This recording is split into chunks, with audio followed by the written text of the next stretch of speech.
Olá, galera! Tudo bem com vocês? Espero que estejam todos bem. Hoje nós vamos dar continuidade aos filos dos animais. Vamos falar sobre um vermezinho chamado de nematódio. Esse verme ele já é mais complexo do que os plateumintos, vocês já vão ver. Mas bora conhecer um pouquinho mais sobre esses vermezinhos, sobre esses nematódios? Então a gente pode chamá-los de nematódios. Antigamente a gente chamava de nemateumintos ou nemateumintes. E quando Adão era menino, a gente chamava de asqueumintes. Então a nomenclatura mais atual chama esses vermes de nematódios. Então, como a Pro falou, biologia é linda, maravilhosa, e a própria palavra já vai nos informar alguma característica desse verme. Olha aí, euminto! Estão lembrados? Euminto significa verme. E esse carinha aqui, que é a lombriga, realmente é um verme. Nemat significa fio, filamento. E se eu olhar essa lombriguite aqui, parece sim um fio, parece um filamento. Então, característica desse grupo, desses nematódios, eles vão ser vermes alongados, cilíndricos. Eles não são como os plateumintos, que eles tinham um corpinho achatado dorso-ventralmente. Não! Aqui ele vai ser cilíndrico e vai ter as extremidades afiladas. Então parece mesmo um fiozinho. Também eles não apresentam segmento corporal, não apresenta divisão pelo corpinho deles, e eles não possuem nem cílios, nem flagelo. Diferente lá dos plateumintos, que TT aparecia lá um cílio, um flagelo. Estão lembrados lá da planária, por exemplo, que a gente falou que lá na porção ventral tinha um monte de cílios que ajudavam na locomoção. E flagelo? Aonde que a gente viu o flagelo mesmo nos plateumintos? Nas células flamas. Aqui, nada disso. Então, a gente tem como característica do grupo um verme que é alongado, cilíndrico e afilado nas extremidades. A Pro trouxe para vocês um videozinho bem curtinho, mas bem curtinho mesmo, que mostra um nematódio de vida livre. Ele está aqui se alimentando desse humus diluído. Olha que fofo, que meigo ele se locomovendo, gente. Muito, muito fofo, né? Esses nematódios de vida livre, a gente consegue encontrá-los tanto em ambiente aquático como também em ambiente terrestre úmido. E por mais que a maioria dos nematódios eles sejam realmente de vida livre, os que são mais famosos são aqueles tranqueiras, são eles, aqueles que vão estar se nutrindo, seja dos fluidos, células, do sangue dos hospedeiros, são eles os parasitas, é isso aí. E a gente vai ter nematódio que vai parasitar o ser humano. Olha aqui um nematódio todo lá agitadinho, se locomovendo no olho, gente, que gastura! Tem também nematódios parasitas de outros hospedeiros, seja animais, também plantas. São os famosérrimos, são os parasitas. Mas ó, galera, a grande maioria dos nematódios, eles são de vida livre. Então a Pro trouxe alguns exemplos de nematóides para vocês começarem a conhecer um pouquinho mais desses carinhas. O primeiro, que é o mais famoso dos nematóides, é ela, é a lombriga. Ai, gente, é tenso, né? É trash. Quem for assistir aula de verme, seja plateuminto ou nematódio, perto de almoço, perto de janta, que vai ter macarronada, olha, sinto muito, vai lembrar um bom tempo da aula. Porque, olha, gente, parece, né? Parece pratinho de macarrão. E o carinha aqui com uma pinça parece que vai comer como se fosse um sukiyaki, né? Ai, gente, terrível. Ui, que nojo. Mas, enfim, aqui a gente tem um exemplo da Ascaris lumbricoides, a lombriga, que vai causar uma doença chamada de ascaridíase. Esse daqui parece que foi tirado de um filme de terror, né? Ele é o Ancylostoma duodenale, ele causa o amarelão. Esse daqui, o Necator americano, que também parece que foi tirado de um filme de terror, olha, gente, é tenso, imagina ver um trem desse, meu Deus, que medo, meia-noite. Então esse também ele é o causador da ancilostomose, ou também chamado amarelão. Esse daqui, o Ancylostoma brasiliense, ele causa uma doença chamada de bicho geográfico. Esse carinha com o nome todo chicoso, né? O Oescherichia bancroft, até difícil de falar. Chique, né? Então esse daqui, ele causa uma doença chamada de filariose ou elefantíase. E o último exemplo que eu trouxe é um tal de Enterobius vermiculares, também é nome chique. Todos eles, né? São super chiques. E esse também vai causar uma doença que é chamada de oxiurus ou oxiurose. Gente, meu Deus, perceberam? Todos esses 6 carinhas aqui causam doença. Todos eles são parasitas. Que medo! E o pior é que nem é tão difícil pra gente adquirir esses vermezinhos, esses parasitas e acabar tendo essas doenças. A gente vai ver cada uma daquelas doenças com mais calma mais pra frente. Porque hoje a gente vai falar de maneira geral quais seriam as características desse grupo de nematóides.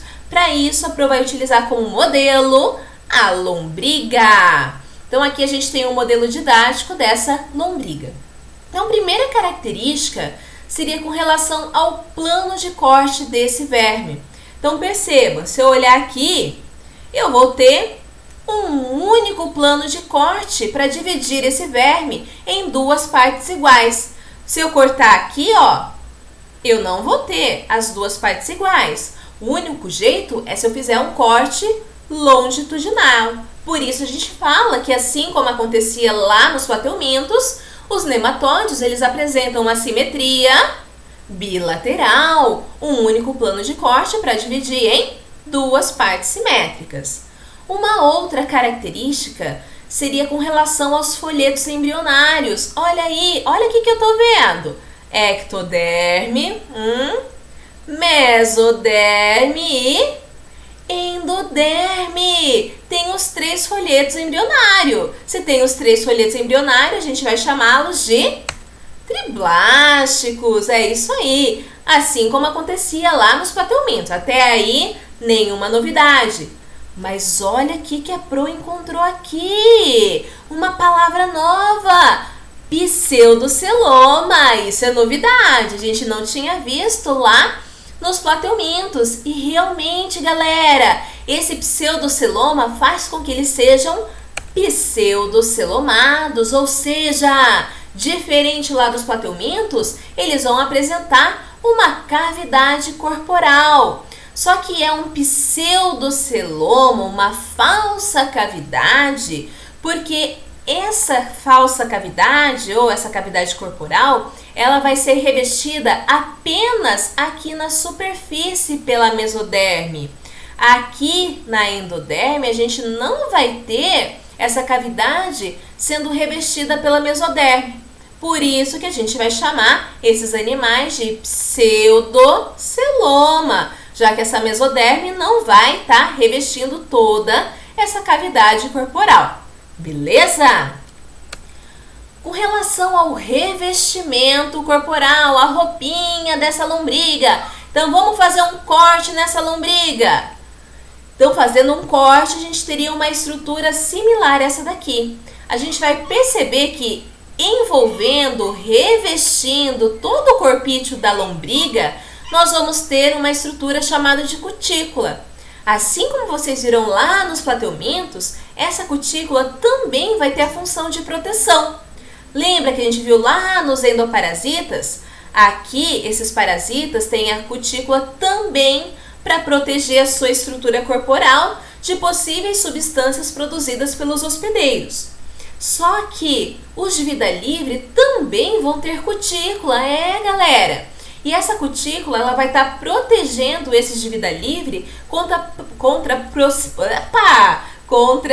possíveis atritos decorrentes da movimentação lá no solo. Então, essas partículas de solo que poderiam atritar e romper o tecido, acaba que essa cutícula protege. Então, é bem bacana ter essa cutícula para proteger contra o atrito. A gente vai ver que ela também está relacionada com a locomoção. Bacana, né? Mas essa cutícula, ela é bem rígida. E vai fazer para esse animal crescer se tem essa cutícula segurando e ela é por todo o animalzinho? Então, para esse animalzinho crescer, quando ele vai crescer, essa cutícula ela se rompe. Quando ele cresce, outra cutícula vai ser secretada para envolver novamente todo o corpício desse vermezinho. E aí ele fica novamente protegido. Bom, locomoção. Então a gente está vendo aquela lombriguinha e ela faz esse movimento. E os vermes, nematóides em geral, eles vão fazer esse movimento longitudinal, já que eles vão apresentar musculatura longitudinal.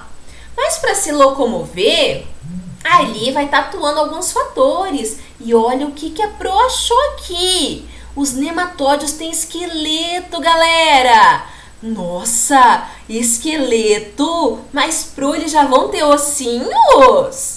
Não, né, gente? É um esqueleto bem mais simples, mas já tem uma forma de sustentar esse animalzinho. Aqui a gente tem um esqueleto que ele é chamado de hidrostático. Hidro lembra o quê? Água. Então esse esqueleto tem a ver com fluido, com líquido corporal.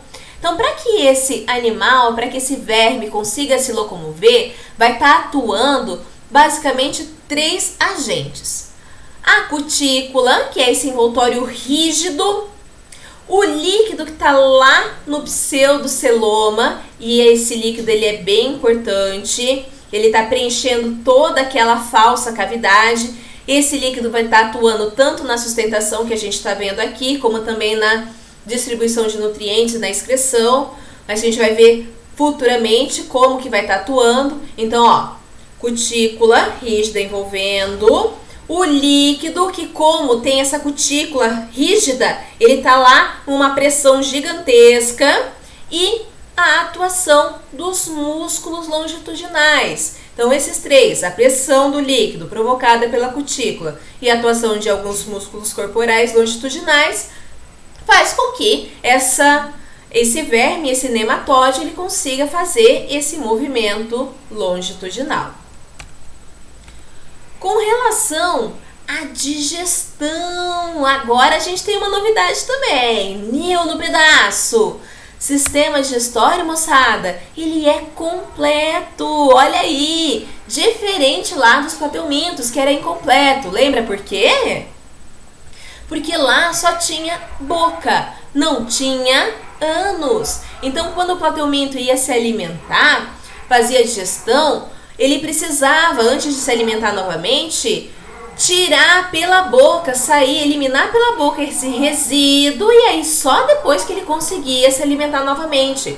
Então acabava reduzindo um pouco a eficiência da alimentação.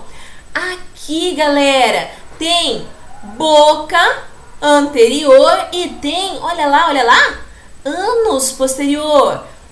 Então esse verme ele vai conseguir se alimentar, faz a digestão, o resto vai sair pelo ânus. E aí ele pode se alimentar de forma mais eficiente do que vocês viram lá nos plateumintos, lá nos quinidários. E olha que tudo, gente! Essa lombriga aqui na boca tem lábios, olha que tudo! E por falta de um, ela tem 3 lábios. Então, ó, vai lá o alimento do nematóide, de vida livre, por exemplo, vai ser inserido pela boca, ocorre primeiro uma digestão na cavidade digestória, uma digestão extracelular, e vai se completar essa digestão dentro da célula, lá no epitélio intestinal. E aí termina com uma digestão intracelular. Então, olha aí, tem uma digestão extra e uma digestão intracelular. E o resto sai por onde? Lá pelo ânus. Olha que bacana. Alguns que são parasitas, eles vão pegar lá pelo intestino apenas o alimento já digerido pelo hospedeiro. Ele não precisa fazer toda a digestão. Então vai estar sugando lá o fluido, o nutriente já digerido pelo hospedeiro, passa pela faringe, estômago, no intestino, absorve, já está digerido mesmo, e o resto vai sair, beleza? Então não tem nem trabalho de fazer esse processo de digestão. Com relação à respiração e à circulação dos nutrientes, ou seja, sistema respiratório e circulatório, ainda ausente, eles não têm um sistema respiratório nem sistema circulatório, e a respiração continua sendo então por difusão. Assim como acontecia lá com os plateumintos, aqui também vai ocorrer por difusão essas trocas gasosas. Nos que são parasitas, eles vão ser anaeróbicos fermentadores. Circulação, o sistema circulatório ausente também, a circulação dos nutrientes, a passagem desses nutrientes de célula para célula também vai acontecer por difusão. Só que aqui a gente vai ter a atuação daquele líquido presente no pseudoceloma. Então, depois que aconteceu a digestão intracelular lá no intestino, esses nutrientes eles vão se difundir aqui pelo líquido pseudocelomático, né, ali no pseudoceloma, por todo o corpo do animal. Então aqui, novamente, esse pseudoceloma, com esse líquido preenchendo todo ele, atuando de forma bacana para auxiliar em um processo fisiológico desse animalzinho. Excretor, aqui também é por protonefrídeos, mas diferente do que acontecia lá nos plateumintos, que era através de células flamas, quando tinha vários flagelos, ou solenócito, quando era um flagelo, aqui nós vamos ter um sistema excretor que ele vai ser formado por uma célula gigantesca, com formato de H, chamada de renete. Ela vai ter 2 tubos longitudinais ligados por um transversal. Então é um tubo em forma de H, com um único poro excretor, onde vai ser filtrado os resíduos. Então lá aquele líquido pseudocelomático vai ajudar nesse processo para excretar resíduos nitrogenados, como por exemplo amônia, outras substâncias, excesso de íons. Então a excreção ela vai se dar através desse sistema que é protonefrídeo, formado por esse tubo em H. Olha aqui o poro excretor localizado perto da boca. E o sistema nervoso? Bom, o sistema nervoso, né? Ele vai ser também meio centralizado lá na região anterior. E ele vai ter um formato de anel. Esse gânglio ele é em formato de anel que vai estar em torno da faringe, de onde em parte os cordões nervosos longitudinais, um dorsal e um ventral. E para finalizar, nós temos o sistema reprodutor. Então aqui a gente pode ver claramente que existe um dimorfismo sexual, eles são dioicos, né? Temos a fêmea, aqui o macho, a fêmea ela é mais longa do que o macho, e o macho, olha aqui moçada, ele apresenta essa extremidade bem curvadinha e quase lá no finalzinho existem essas espículas. Essas espículas, ele vai se ligar aqui no poro genital da fêmea e vai liberar o gameta masculino. Olha que tudo! Então, se ele vai se juntar, nós vamos ter aí o amorzinho, nós temos aí um romance, nós temos uma fecundação interna. Nós temos, lembrando, a fêmea, o macho, dimorfismo sexual, o macho com uma estrutura copulatória para inserir o gameta masculino no poro genital feminino. E aí, dependendo qual é a espécie, nós vamos ter um desenvolvimento direto, sem estágio larval. E dependendo, nós vamos ter um desenvolvimento indireto com estágio larval. Em geral, os que são parasitas, eles apresentam um desenvolvimento indireto com formas larvais, E os que são de vida livre, eles apresentam desenvolvimento direto, sendo o jovenzinho bem similar ao adulto. Belezinha? Então nas próximas aulas a gente vai dar continuidade falando sobre as doenças, que é bem importante e queridinha de vestibulares. Até a próxima, até daqui a pouquinho!